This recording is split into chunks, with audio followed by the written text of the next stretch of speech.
këtë gjë pikërisht zoti Gonshej, që përfitoi dhe mandatin e dytë në Tiranë? Patjetër që ka ashtu.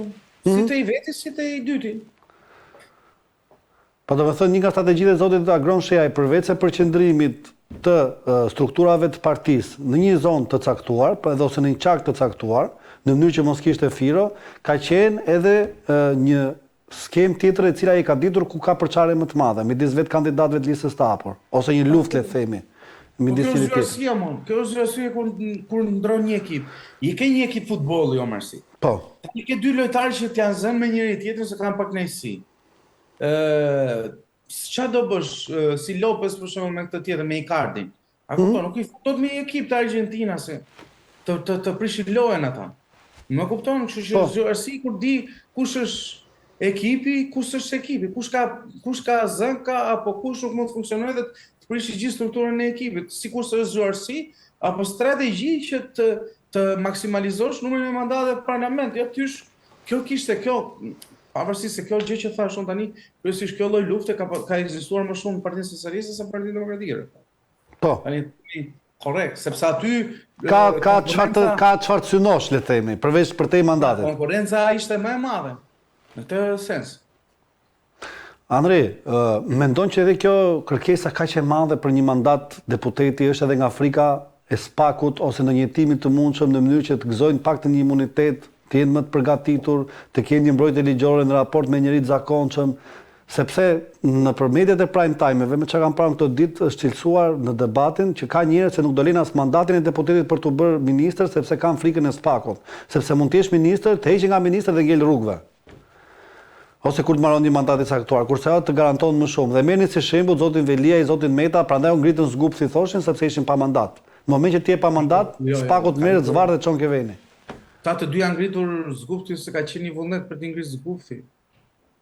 Ajo duket që s'është nuk është trimërimi i ndonjë prokurori, s'është dorë tjetër. Është dorë tjetër aty mbrapa, nuk e di pse ku janë fiet, po. Po është dorë tjetër mbrapa. Ai nuk është dorë ajo, s'mund të marrësh ti Ilir Metën në atë lloj forme, po mos kesh si thuash një nxitje politike të fuqishme. Po mos kesh një nxitje politike të fuqishme, po e themi kështu. Mos jetë politike, po një nxitje.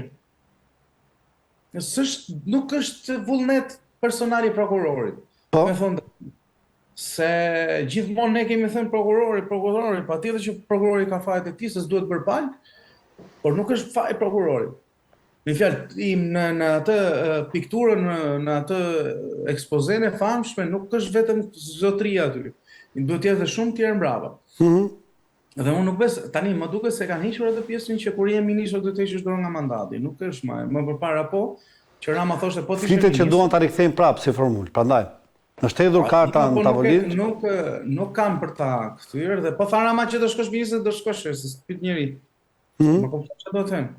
Është si puna e Enver Hoxhës që i ngrinte këta në sallë i thoshte çau ti atje, çka ka pse nuk ecën puna, pse ka ngecur puna këtu. Nuk e kundërvjen dot këta se edhe këta të tjerë nuk janë më trima, jo. Po me pjesën e mbetur të opozitës, çfarë mendon që do të ndodh, Andri?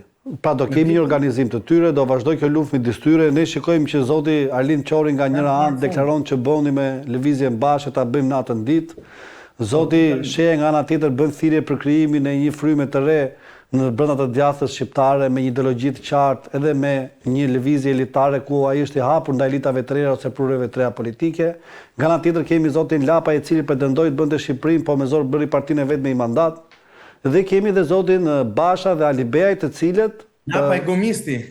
Ngelen jashtë parlamenti dhe zoti Ali Beaj tregoi sinqert dhe doli tha koha ime politike mëroi, kjo tregoi dështimin tim. Ndërkohë që zoti Basha mbas atyre videove Rames dihet ku është më, nuk del më, as 77 313 dhe këto na mungojnë. Ai këtë ka bërë gjithmonë. Prandaj është njëri pa karakter, është vishido i pështirë i thënë italianët. Po. S'është i pështirë tamam. Vishido ka një shprehje tjetër. Ai është pa karakter, pa shtyllë kurrizore, as do t'ja di mi fjalë për njëri, përpos interesit ti, mos sakt ngushtë familjes tij dhe jo ti fare, është njëri që nuk ka treguar asnjë lloj vlere por sa kohë ka ndënjur në politik, duke pas postet më të rëndësishme në vend. Po, Njeri megaloman që pretendonte se do bëhe kryeministër pa pas asnjë dhunti, asnjë cilësi, jo të kryeministrit, po as të rojes parkingut. Se dhe roje do t'jesh vigjilent, do t'jesh zgjuar, do t'jesh punëtor, mos t'i bësh bish punës, më kupton? Po. Se është profesion i nderuar, se ke sigurinë e motomjeteve, mjeteve, apo qoftë edhe të njerëzve, apo po. ose të biznesit. Kurse edhe ajo do dhunti, do forcë, do kurse ai s'kishte asnjë nga ato. Asnjëherë. Pa ti thua që koha ti politike mbaroi. Nëse ne mund të shuhem nga një gabim të secili nga kandidatët e tjerë për Romeo, te luli kemi të gjithë gjëra që nuk bëjmë. Të qartë, po ama Ashtu ka qenë gjithmonë, prandaj njeri nuk shkëlqeu kur, vetëm shkëlqeu për xhepin e tij. Aty ishte më i miri. edhe kjo aftësi politike është po. Pasuesit e tij ose njerëzit nuk është politikan. ose ata pak njerëz që i kanë mbetur. Kur ego të bëhesh politikan, nuk pati kur ego ose ambicie të bëhesh të pretendonte se jo kryeministër, por paktën të ishte në pozita për t'u afruar postit kryeministër. Nuk pati ego, thjesht ishte. E drejt, po ama njerëzit që janë afërti, ata pak njerëz që i kanë mbetur, që mund të jenë 20.000 njerëz, kanë hedhur orteqet e tyre narrativore ose orteqet e një spini të ri politik, i cili është që po presim gjykatën e lartë dhe vulën. A thuaj se këtu jemi ne në vitin 1990 që ne nuk e dim se çfarë është procesi, nuk e dim si legjitimohen palët, nuk e dim se çfarë ndodh dhe po e morë vulën në fund të ditës. Nuk po presim vetëm ato, po presim shumë gjëra. Presin edhe ambasadorin amerikan, presin edhe ardhin e Dexhailit, e diun atë. Ata presin çdo thagmë të mundshme që është parashikuar. Ata po presin vulën, sepse vula legjitimon gjithë të tjera që presin mbrapa. Pra pa vulën këto nuk mund presin dot. Nuk presin vulën, po kanë dhe 30 gjëra të tjera mbrapa që i presin. Po i duhet vula për të shkuar te këto të tjera.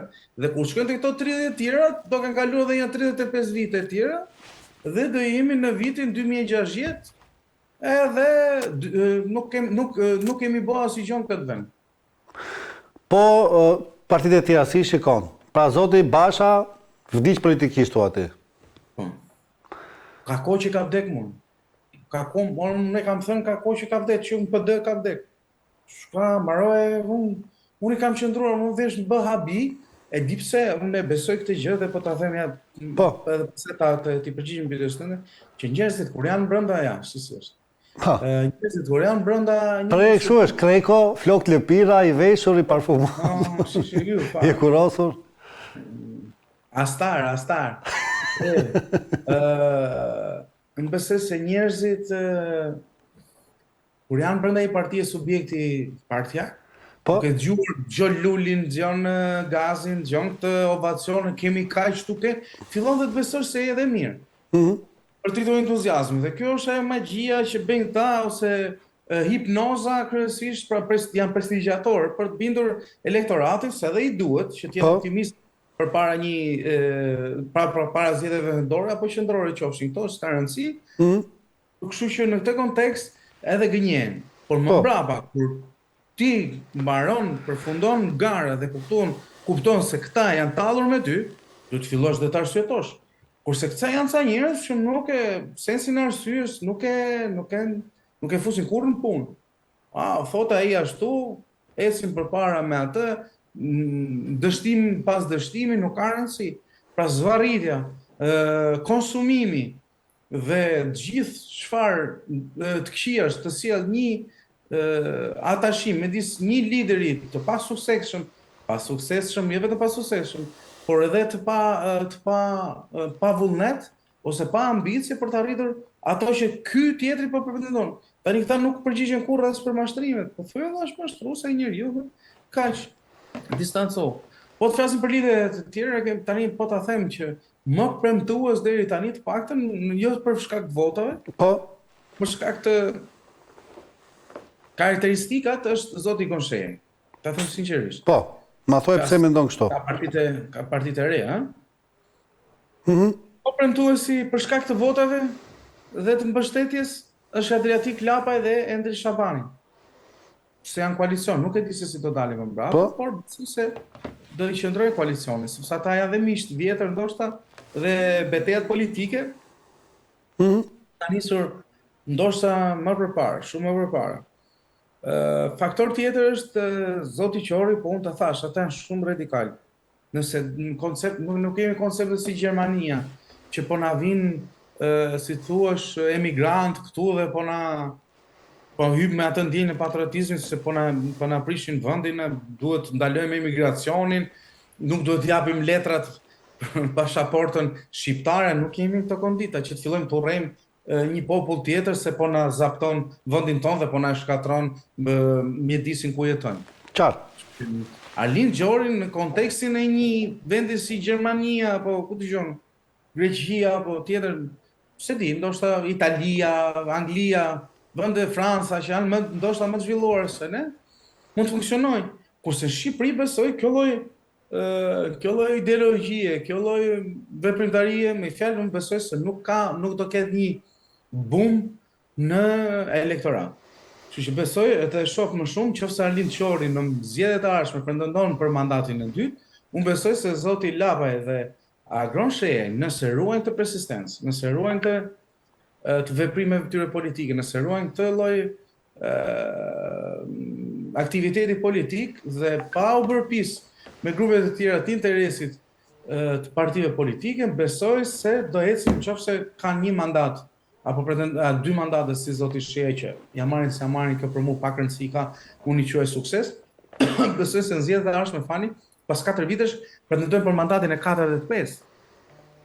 Pra marzhi i tyre i rritjes dhe shumë herë më i madh se zoti Qori.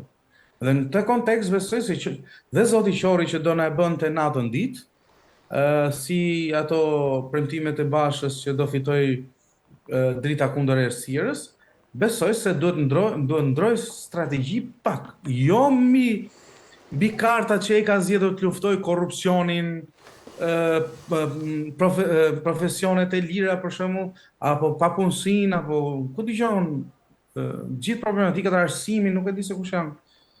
Ideja është që zoti Qori duhet të jetë radikal mbi atë që kërkon nga shteti shqiptar, por kur vjen puna të ideologjisë, duhet të ketë një lloj zbutje që të ketë një qasje më të gjerë ose përqasje më të gjerë ose përqafim më të gjerë në elektoratin shqiptar. Kjo është këshill, nuk ata mund të bëjnë çfarë duan, sikurse kanë bërë çfarë doi çdo lloj partie. Unë kështu e shikoj dhe besoj se vetëm një lloj aktiviteti politik i tillë dhe i sjelli maksimalizim në vota, sepse ky fundit ky është qëllimi. Jam i qartë me analizën tënde, por ajo që mua më krijon një shqetësim në këtë mes është që zoti Shehaj e përjashton Partinë Demokratike nga aktiviteti i tij. Në çfarë sensi e them këtë? Njeriu kur është i dobët mundohet të bëhet i fortë. Dhe mundohet të bëhet i fortë me armiqt armikut të tij. Deri sot narrativa e tij ka qenë që ai është përballë Ramës dhe përballë Partisë Socialiste. Përballë disa ministrave, disa oligarkëve të caktuar